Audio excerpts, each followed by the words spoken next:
നിനക്ക് എന്തു പറ്റിയെന്ന് അവൻ ചോദിച്ചു. ഞാനൊന്നും പറഞ്ഞില്ല.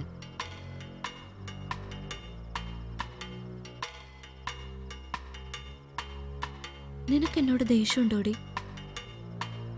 എന്തിന്? എനിക്ക് അവനേക്കാളും വലുത് നിന്റെ സന്തോഷമാണ്.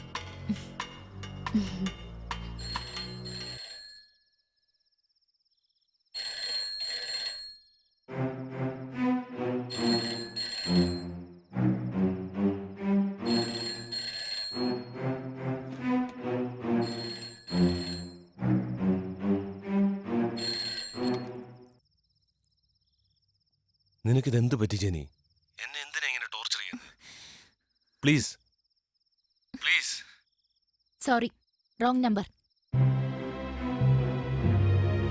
Hello hello. ഛേ.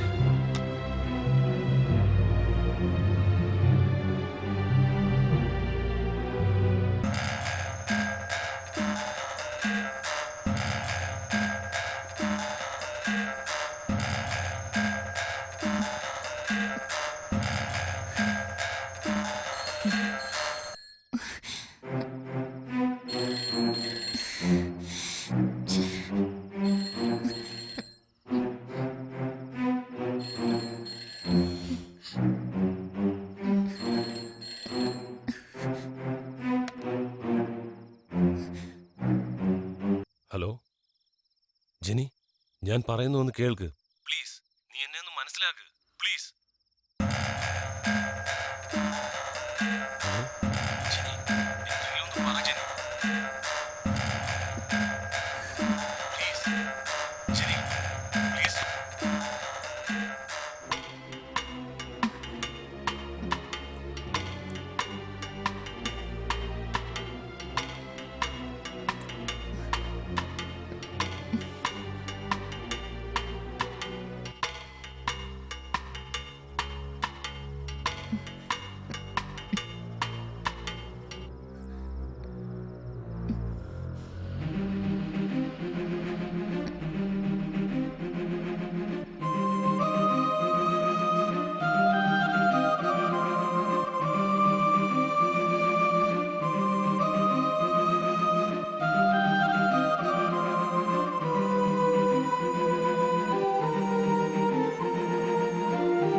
ചേട്ടാ, ഇതൊന്ന് പഞ്ചർ ഒട്ടിച്ചു വെക്കോ? വൈകുന്നേരം കോളേജിൽ നിന്ന് വരുന്ന വഴി എടുത്തോളാം. 6 മണിക്കും വരില്ലേ? അതിനും പോരും. ഓ, ആയിക്കോട്ടെ.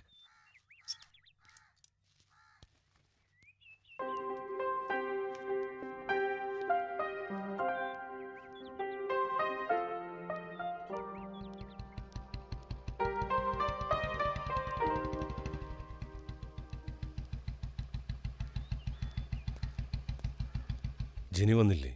ഇല്ല, അവള് നാട്ടിലേക്ക് പോയി. എന്തിന്? മദറിന് സുഖമില്ലെന്ന് പറഞ്ഞ് ഫോൺ വന്നിരുന്നു.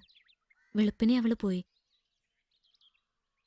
ഞാൻ എന്ത് തെറ്റ് ചെയ്തിട്ടാ എന്നോടിങ്ങനെ? പ്ലീസ് മാധവ, അവളുടെ ഭാഗത്ത് ഒരു തെറ്റുമില്ല. അവളുടെ സ്ഥാനത്ത് ഞാനായിരുന്നാലും ഇതൊക്കെ തന്നെ ചെയ്യൂ.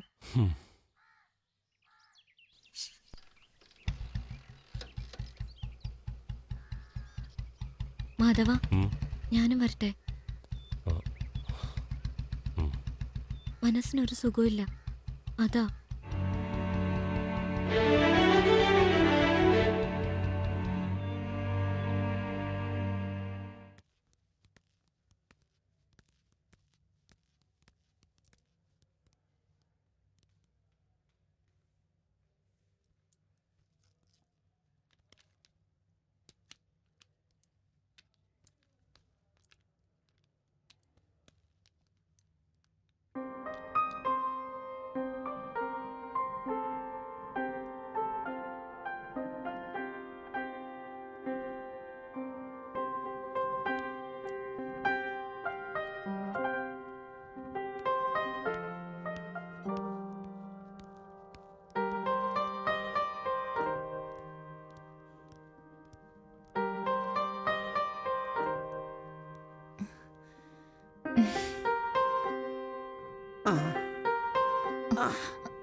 പതുക്കെ.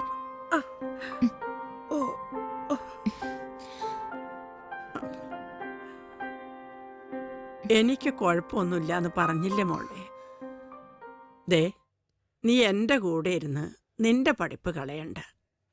ഇല്ല മദർ. മദറിനെ ഈ അവസ്ഥയിൽ ഇവിടെ വിട്ടിട്ട് പോയാ എനിക്ക് പഠിക്കാനാവുന്ന തോന്നുന്നുണ്ടോ? മദർ ആരോഗ്യത്തോടെ തിരിച്ചു പോകുന്നത് വരെ ഞാൻ മദറിന്റെ കൂടെ തന്നെ ഉണ്ടാവും. ദയവ് ഇതിനോട് പോവാൻ പറയരുത് മദർ. ആ,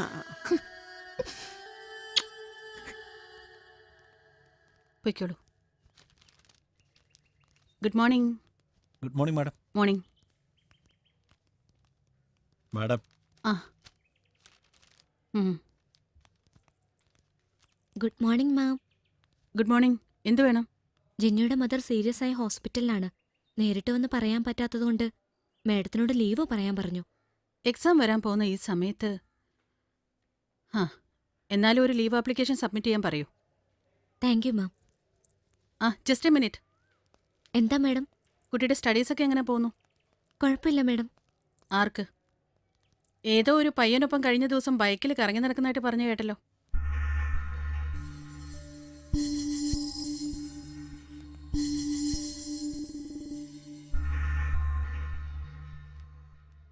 ലുക്ക് മീര, മറ്റുള്ളവരെ കൊണ്ട് അതും ഇതും പറയിക്കാൻ ഇടവരുത്തരുത്. നീ ഒരു പെണ്ണാണെന്ന കാര്യം മറക്കരുത്. ഞാൻ പറയുന്നത് നിനക്ക് മനസ്സിലാവുന്നുണ്ടല്ലോ?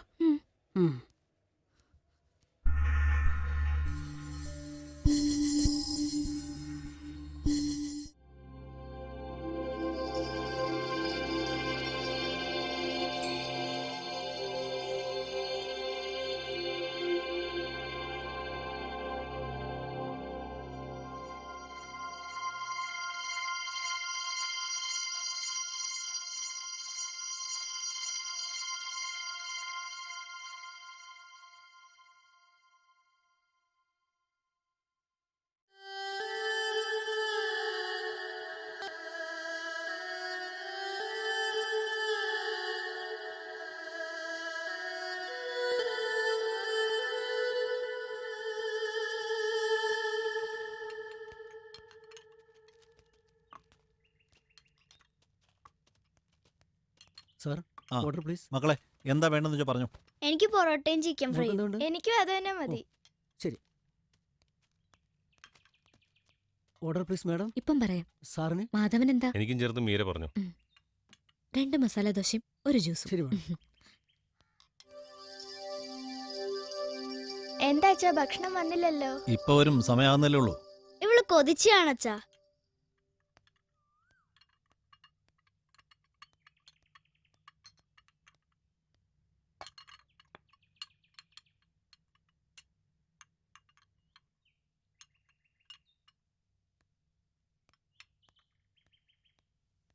ഡോ ഇതെന്താ? ഇത് ഇങ്ങ് വന്നേ. ഞങ്ങളുടെ ഭക്ഷണം കഴിക്കാൻ വരുന്നത് നിന്റെ ഇഷ്ടത്തിന് കഴിക്കാനാണോ അതോ ഞങ്ങളുടെ ഇഷ്ടത്തിന് കഴിക്കാനാണോ? ഓർഡർ എടുക്കുന്ന ഒന്ന്, സപ്ലൈ ചെയ്യുന്ന മറ്റൊന്ന്. ഇഡിയറ്റ്. നിന്നൊക്കെ ജോലി എന്ന് പറഞ്ഞു വിടണം. എവിടെ എന്റെ മാനേര്? വിളിക്ക്. Sorry sir. നീ കൂടുതലൊന്നും പറയണ്ട. മാനേരെ വിളിക്ക്. സോറി സാർ, മാറിപ്പോയതാണ്. ക്ഷമിക്കണം.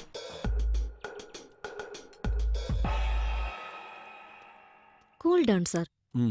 It's all right. ഇപ്പൊ ഓക്കെ അല്ലേ sir? Okay okay. Thank you madam. ഞാനിവിടെ പുതിയ ആളാണ്. താങ്ക്സ്. It's okay. സാർ എല്ലാം ഓക്കെ അല്ലേ സാർ? ആ ശരി ശരി. You are really great Meera. പാവം സപ്ലയർ അയാളുടെ ജോലി രക്ഷിച്ചു. സിമ്പിൾ. ഓസ്ട്രേലിയയിൽ ഞങ്ങൾക്കൊരു റെസ്റ്റോറന്റ് ഉണ്ട്. അതിന്റെ കുറച്ച് എക്സ്പീരിയൻസും ഉണ്ട്. അതിപ്പോ എന്റെ രണ്ടാനമ്മയുടെ പേരില. രണ്ടാനമ്മയോ? എന്റെ അച്ഛന് 2 ഭാര്യമാരാണ്. എന്റെ അമ്മയും അച്ഛനും ഒരു റോഡപകടത്തിൽ മരിച്ചുപോയി. ഇപ്പൊ ഞങ്ങളുടെ മേജർ സ്വത്തിന്റെ അവകാശം രണ്ടാനമ്മയ്ക്ക. 4 വർഷങ്ങൾക്ക് മുമ്പ് എന്റെ രണ്ടാനമ്മ വേറൊരു വിവാഹം കഴിച്ചു. അപ്പൊ ഞാൻ ഒറ്റയ്ക്കായി. ഇപ്പൊ ഞാൻ താമസിക്കുന്ന ബംഗ്ലാവ് പോലും അവരുടേതാ. എനിക്ക് എന്ത് വേണമെങ്കിലും ഞാൻ ചോദിക്കാതെ തന്നെ അവർ തരുന്നുണ്ട്. ഒരു നല്ല സ്ത്രീയാ അവര്. എന്റെ സ്വത്തുക്കളെ ആർക്കും കൈവശപ്പെടുത്താൻ പറ്റില്ല. അങ്ങനെയാണ് എന്റെ പപ്പ എഴുതി വെച്ചിരിക്കുന്നത്. ഞാൻ മേജർ ആയതിനാൽ എനിക്കതിനെ എങ്ങനെ വേണമെങ്കിലും ഹാൻഡിൽ ചെയ്യാം. ഇതെല്ലാം നീ എന്നോട് പറയുന്നത് എന്തിനാണ്? ഞാൻ നിന്റെ സ്വത്തിന് വേണ്ടിയാണ് നിന്നോടടുത്തതെന്ന് നീ കരുതുന്നുണ്ടോ? No Madhavan, don't be silly. Juice 2 straw കൂടി വേണം. ഓക്കെ. Thank you. ശരി. For you, for me and for Jenny. If you don't mind we will share. നീ എന്ത് വിവരക്കേടായി പറയുന്നത്? വിവരക്കേടൊന്നുമല്ല. എന്റെ പപ്പയ്ക്ക് 2 ഭാര്യമാരുണ്ടായിരുന്നു എന്ന് ഞാൻ പറഞ്ഞില്ലേ. അതുകൊണ്ട് തന്നെ പാവം ജെനി, അവളും നിന്റെ മേൽ ഒരുപാട് ആഗ്രഹിച്ചതല്ലേ. എനിക്കും അവളുമായി നിന്നെ ഷെയർ ചെയ്യുന്നതിൽ ഒരു പ്രോബ്ലം ഇല്ല. നിർത്തുമീര. ശരി, അത് വിട്. എന്നെ നിനക്ക് വേണോ വേണ്ടയോ? ഞാൻ ജെനിയെ എൻ്റെ നല്ലൊരു സുഹൃത്തായിട്ടാണ് കണ്ടിരുന്നത്. അവൾക്ക് എന്നെ മനസ്സിലാക്കാൻ കഴിഞ്ഞില്ല. ബട്ട് ഇപ്പോൾ എനിക്ക് നിന്നെയും മനസ്സിലാക്കാൻ സാധിക്കുന്നില്ല. ഡോണ്ട് വറി, എന്നെ ഇയാൾക്ക് പതിയെ മനസ്സിലായിക്കോളും.